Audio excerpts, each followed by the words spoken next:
Welcome to Chapter 11, Key Issue 2, where we look at why are situation and site factors important. So industries, where the heck are they located and why are they there? In order to figure this out, we look at site and situation factors.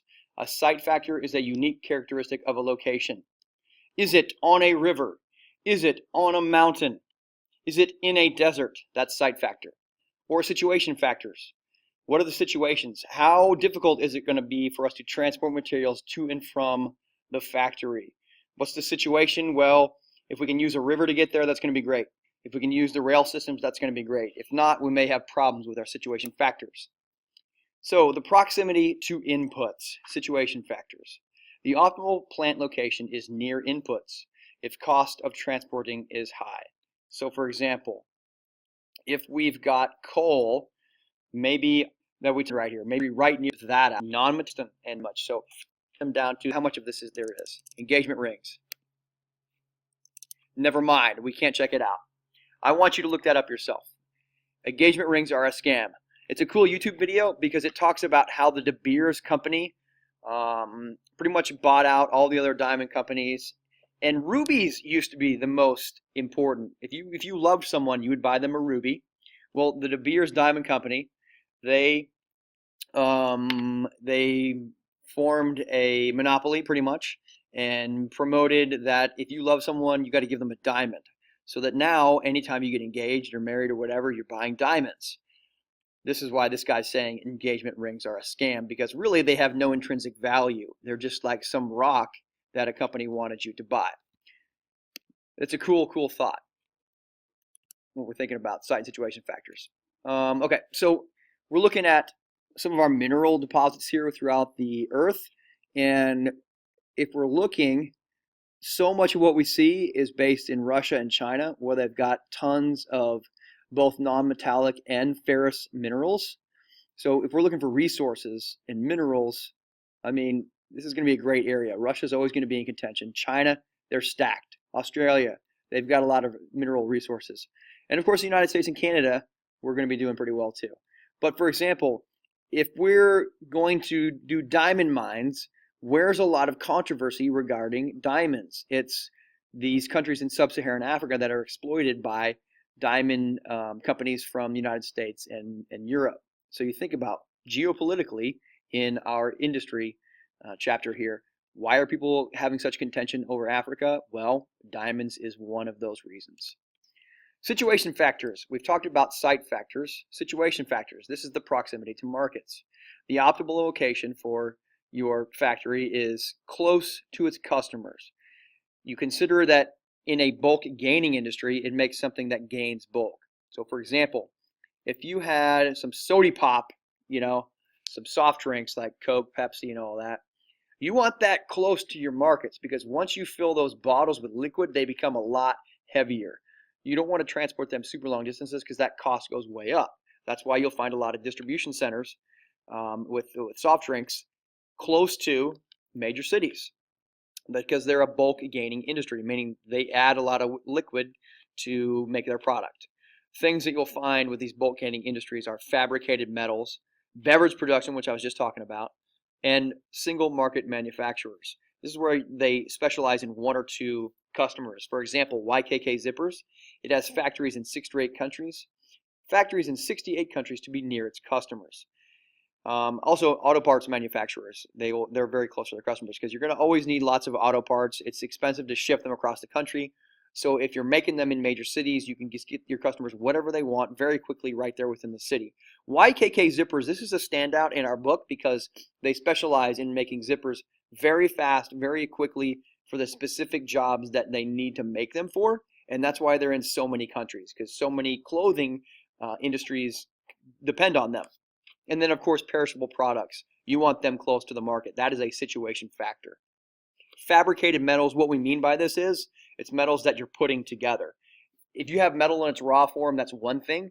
But if you fabricate metals together, that's a bulky, weighted process, and you want that close to the market so you don't have to transport it long distance.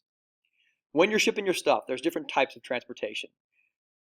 The thought is, you want to watch out for these break of bulk points. This is where a transportation mode is exchanged. you want to minimize that as much as possible, because whenever you have a break of bulk point, you're taking time because you're transferring it from like a ship to a plane.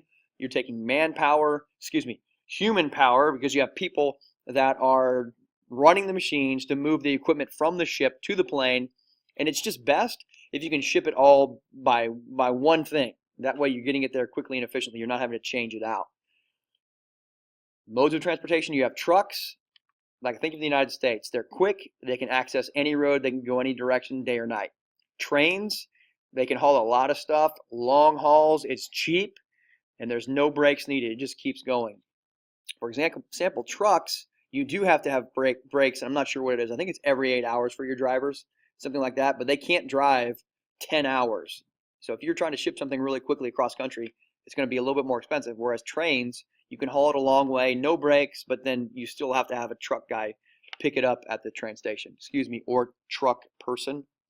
Ships, they're very low cost comparatively, but of course it's very slow going all the way across the ocean.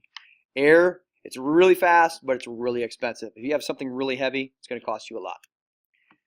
When we change the situation factors in key industries, well, copper. You've got copper mines.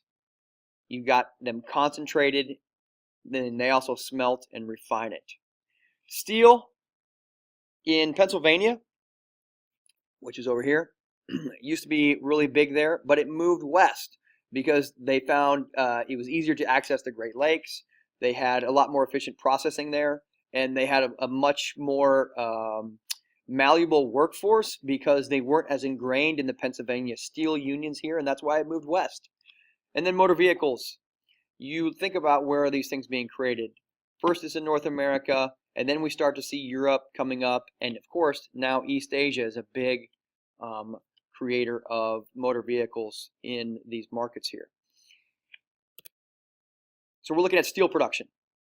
In 1980, who's number one in steel? North America, because we're getting a lot of our steel. We have the industry, we've got the great labor force. Fast forward 30 years to 2010, where's our steel mainly being created in? China. They've got the resources, they've got the super cheap labor force, and they've got the means to transport it really quickly and efficiently. Assembly plants. So if we're looking at cars, the big dots here are looking at 750,000 cars in 2011. Germany, of course, we're seeing lots of cars here. Which two do you think of first? Germany? That's right. BMW and Mercedes. So of course we're getting lots of cars centered around Germany and this European country right here. Assembly plants. Look at everything we got going on in East Asia here with China, South Korea, and Japan. Lots of industry happening all over China because you've got port cities, lots of minerals and resources, cheap labor, and you can ship it out as quickly as possible. Japan, high-tech industry areas all along its coastline. South Korea is in there as well. Site factors. You got three you got to depend on here. Labor, capital, and land. Where you're going to put your factory depends on these three things. You can't put your factory where workers cost a whole lot of money and the land is expensive. That's just not very beneficial to you. So you're going to look at these three things. Where your factory is going to be located? Well, where you can have the cost of workers pretty low. That tends to not be so much in the United States anymore. It tends to be in Latin America or even India, China, parts of Asia. Capital. If you can put your factory in India, where the country of India will back you with some capital, with some money, so they can have income for their citizens, as opposed to putting it in the expensive United States, where do you think you're going to put it? Probably in India because it's cheaper. And then land. Land is expensive. If you put it around a major city, it's going to be very expensive. So nowadays, people look at locating it even in remote areas of the United States, or even somewhere where it's going to be cheaper in Asia. So here's our hourly wages. If you're looking at where you're going to build a new factory and you want to support the United States, here's an issue for you potentially. It's very expensive to pay every worker $30 an hour if they're working in your factory as a trained factory worker.